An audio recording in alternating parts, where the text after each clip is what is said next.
Funding for the TSA is still tied up in Congress this morning as airports nationwide continue dealing with staffing shortages at security checkpoints. The president has approved a plan to keep TSA workers paid, but Democrats argue that move may not be legal. Bradley Blackburn reports on where negotiations stand and what it could mean for travelers. Long lines lingered at some airports over the weekend. In Baltimore Sunday, officials warned flyers to show up at least 3 hours early. She got in line while I went to go check the bags, and we just got through one loop and it's been an hour. The partial government shutdown is now the longest in history. And as TSA officers work without pay, sick calls remain about 5 times higher than normal.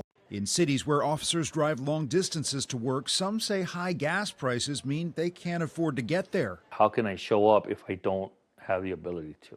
Friday, President Trump signed an emergency order to pay TSA employees with checks promised as soon as today. But ICE support at checkpoints is staying in place. We're going to continue an ICE presence there until the airports feel like they're in 100%. A permanent fix to fully fund the Department of Homeland Security requires Congress to act. The House and Senate have passed bills with different temporary solutions, but Congress is now in a 2-week recess.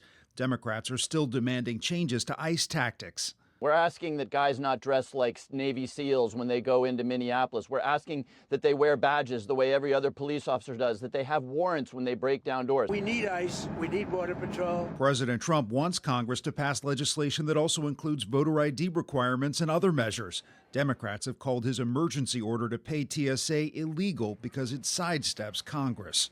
Bradley Blackburn, CBS News, New York.